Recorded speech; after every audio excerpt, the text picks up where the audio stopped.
London शहर के सबसे पास इलाके में एक बहुत बड़ा बंगला बना हुआ था।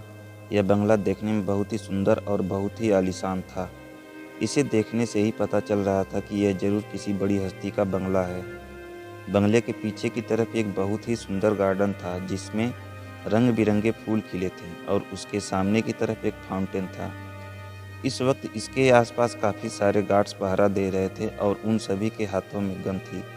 उन्हें देखकर ही पता चल रहा था कि उस बंगले के अंदर जो भी है वह कोई ऊंची शख्सियत है, तभी उसकी सिक्योरिटी इतनी टाइट थी।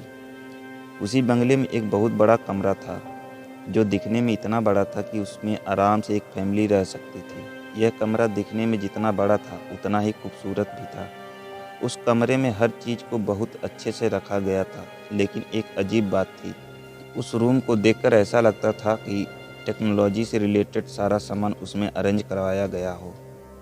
पूरे कमरे में एक सेटअप लगाया हुआ था जिसमें काफ़ी सारे सिस्टम लगे थे और उसी कमरे में एक लड़की बैठी हुई थी और लगातार सामने टेबल पर रखी लैपटॉप पर उंगलियां चला रही थी। उसके चेहरे को देखकर कहना मुश्किल था कि इस वक्त उसके चेहरे पर कैसे भाव हों। उसका चेहरा खूबसूरती में चाँद को भी पीछे छोड़ रहा था और उसकी हेजल आइस जिसके ऊपर बड़ी बड़ी पलकें उन्हें खूबसूरत बना रही थी। उसके गुलाबी होठों को बाईं तरफ एक तिल जैसे उसे देखने वालों को मुंह चिढ़ा रहा था कि तुम में से कोई भी इसे नज़र नहीं लगा सकता, क्योंकि मैंने इसके चेहरे पर अपनी जगह बनाई है। उस लड़की की उंगलियां लैपटॉप पर हरकतें करते हुए रुक जाती हैं और उसके होठों पर एक दिल पर मुस्कुराहट आ जाता है। एक हाथ से अपने लंबे काले रेशमी बालों को इतराते हुए पीछे करती है और कहती है, now just wait and watch, game begin, I will destroy you Jindal, now you will see how a girl can destroy a powerful man like you.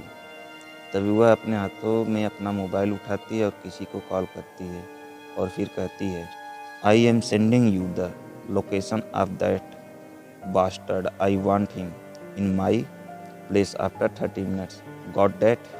उधर से आवाज़ आती है, yes yes ma'am, will catch him सून।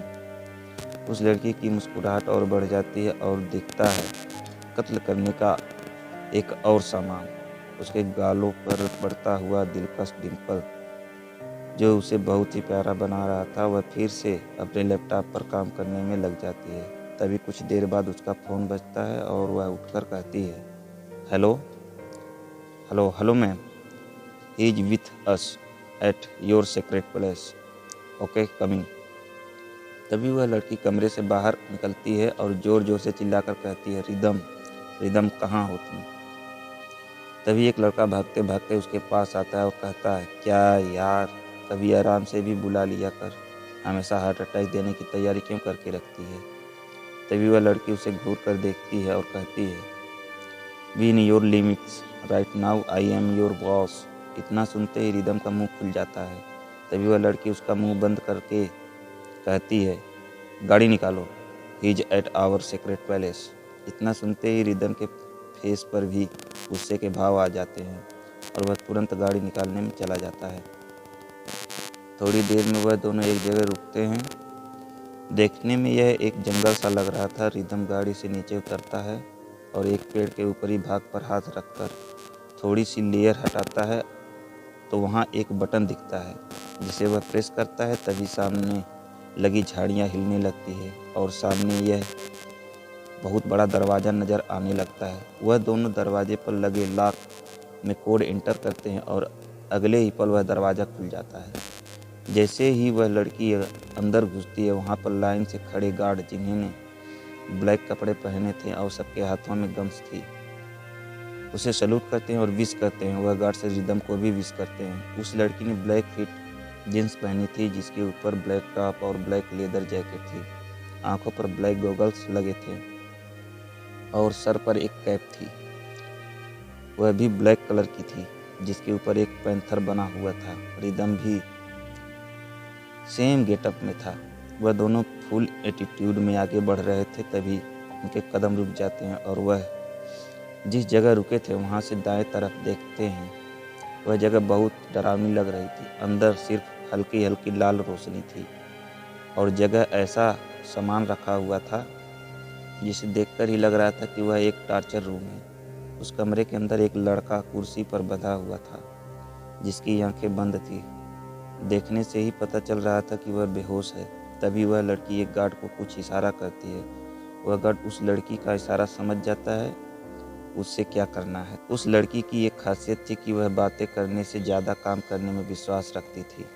सिर्फ एक दो लोगों को छोड़कर और किसी के सामने वह ज़्यादा बात नहीं करती थी।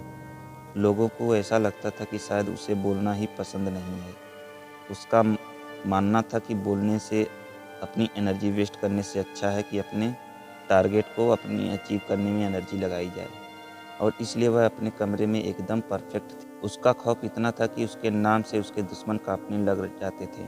भले ही वह एक लड़की थी, लेकिन उसने अपनी एक बहुत अलग जगह बनाई हुई थी। वह जगह ऐसी थी कि बड़े बड़े दिग्गजों के बस में भी उसकी जगह को टस से मस करना नहीं था।